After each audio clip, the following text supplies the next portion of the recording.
Après Abidjan en 2018, c'est Accra qui a accueilli cette année la deuxième édition du sommet Climate Change. Eh bien, il faut dire qu'il s'agit d'un sommet qui a regroupé près de 2000 acteurs non étatiques pour faire part de leurs besoins et fait aussi des propositions en ce qui concerne les défis à relever par rapport au changement climatique. Et avant l'ouverture officielle des travaux qui a été faite par le président ghanéen Akufo Addo, il y a eu des sessions, notamment la formation des journalistes sur le changement climatique, sur les énergies renouvelables, sur la pollution de l'air et aussi sur le journalisme de solutions, appelé également le journalisme d'impact. Et il faut dire qu'il était question de faire comprendre aux journalistes qu'il faut aller au-delà de la présentation des faits, qu'il faut aller au-delà de la présentation des sujets, des catastrophes. Il faut aussi chercher à proposer des approches de solutions.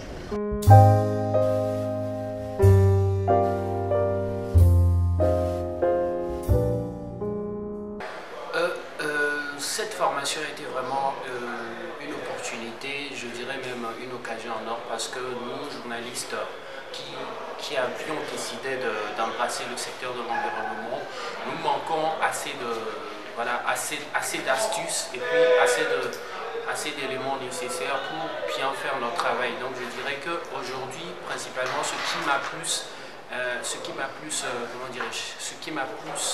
intéressé, c'est le journalisme de solution. Le journalisme de solution, nous nous sommes rendus compte que maintenant le journalisme n'est plus juste n'est plus juste un moyen pour dénoncer des problèmes auxquels les communautés ou bien les populations sont confrontées. Il faut que nous proposions des solutions aux gouvernants, aux autorités et à toutes ces personnes-là afin que le problème qui est dénoncé soit vraiment éradiqué. Chaque pays à son niveau.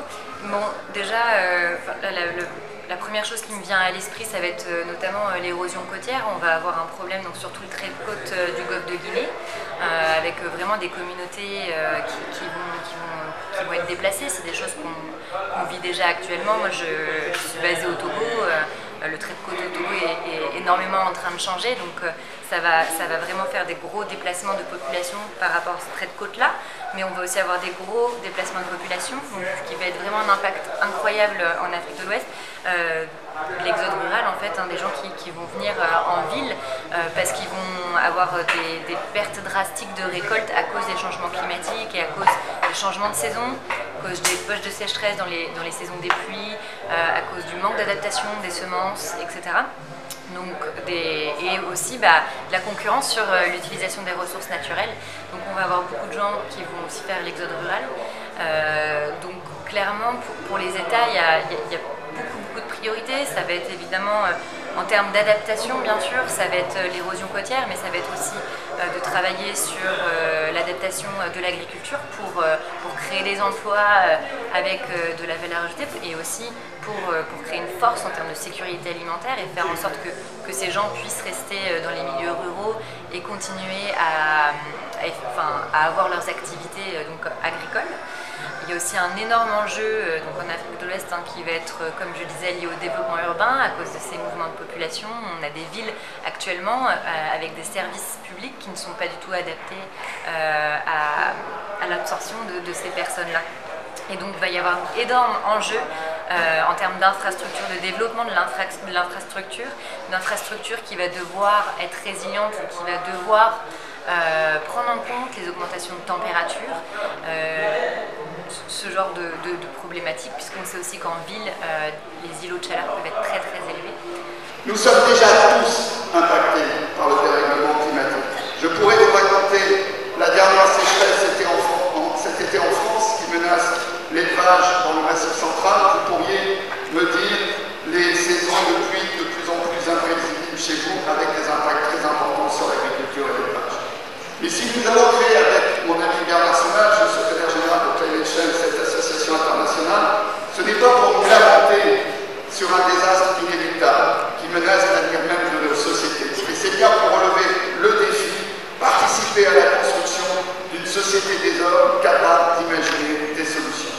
Climate Change, c'est ainsi une conviction et une méthode.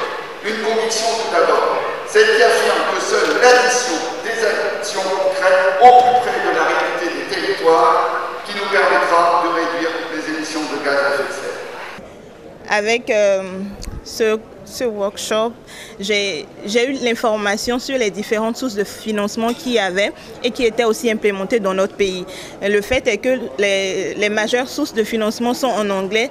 Du coup, quand nous on tape sur Internet ou bien avec les gens sur lesquels on travaille sur le terrain, on ne peut pas les trouver, mais avec cet événement, au moins j'ai au moins 2 à 3 sources de financement qui pourront aider à financer les femmes sur le terrain et je pourrai leur apporter l'information pour booster leurs activités. La problématique du financement ne peut pas être résolue maintenant, mais c'est déjà un grand pas. Parce que le grand problème, c'est l'information. Les gens n'ont pas l'information, donc ils ne peuvent pas aller vers les sources de financement. Mais en communiquant beaucoup plus sur ce genre d'événements, et si nous on vient à ce genre d'événements, on pourra partager l'information avec les gens qui en ont vraiment besoin, parce que ces gens n'ont pas accès aux médias qui communiquent sur ces informations. Donc c'est déjà un pas et on tend vers quand même une amélioration des conditions de ces personnes et une vulgarisation de l'information sur le terrain.